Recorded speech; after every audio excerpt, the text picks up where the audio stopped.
Well, hey there, and welcome to yet another one of my Chazy YouTube videos.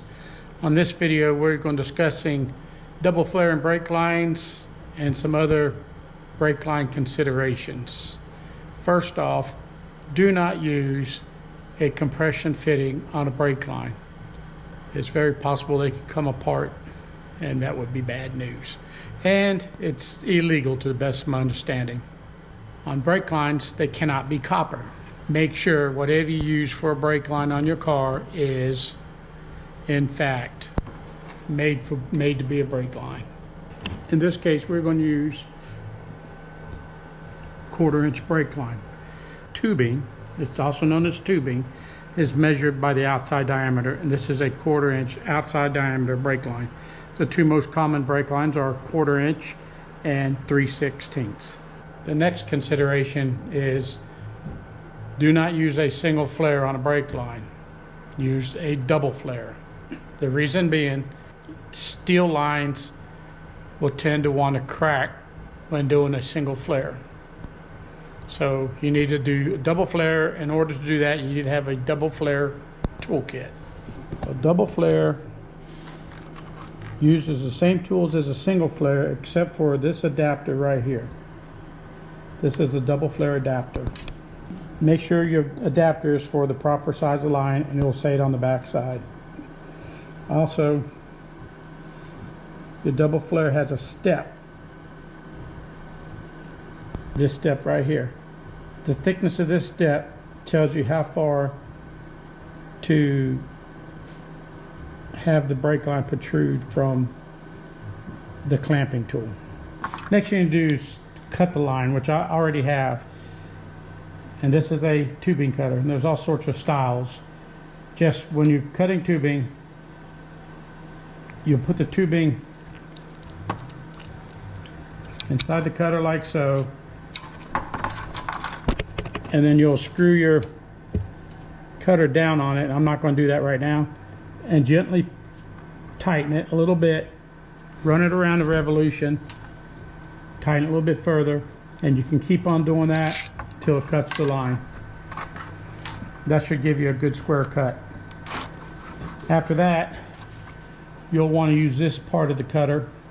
This is a deburring tool. You want to stick it inside the hole and run it around, and that will cut off any burrs created by the cutting process. You want your tubing square, no burrs on the outside or the inside, and that's what I have here. You can see I have not cleaned up this other end yet. It's in nasty shape. I don't know how this tubing was cut. This is how it came from a auto parts store. It just so happens to be this tubing's the exact size I need. Let's put it this way, I don't want to cut this tubing, or it'll probably be too small for what I need.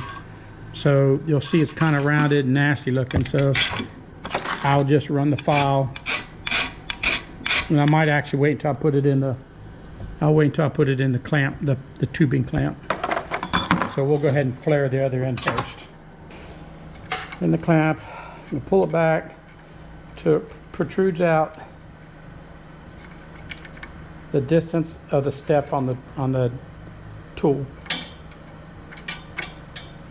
Make sure you're working from the flared side of the tool. Next thing is to stick this adapter in.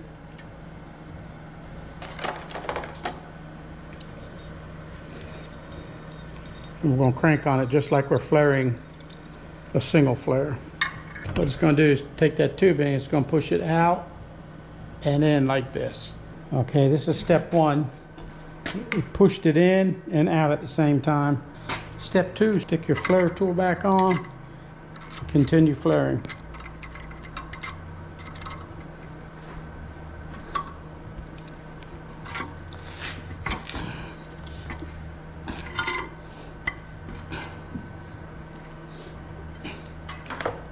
You want to flare it pretty tight too.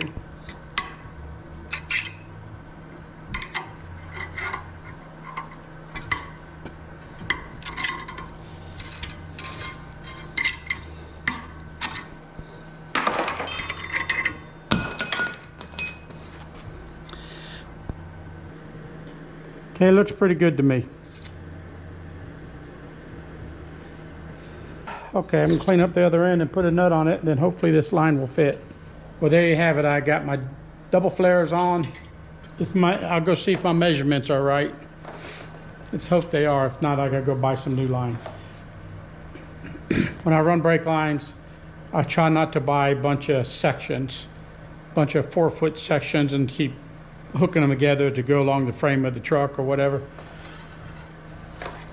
There, you can buy brake line in bulk, and that's the way to go. Be patient with your double flaring. Make sure your clamp will tend to want to be off one way or another. Make sure they're good and flush with each other, because that's what's going to be pushing your flare into. Use clamps along the metal line to tie it to the frame. If I'm going through a bad area where there might be rubbing, I might even slide a piece of rubber hose over the line for that little area. The reason why I'm replacing this line is I was actually just measuring my lines to make sure I had the right diameter of lines, and they were right. But during my little inspection, I found where the line was actually almost rubbed completely through, but there was nothing rubbing against it. That's what I don't understand. It was exposed, it was facing forward on the machine, so maybe it don't look like impact, but something definitely rubbed that line. So anyways, I have to replace the line before it blows out on me.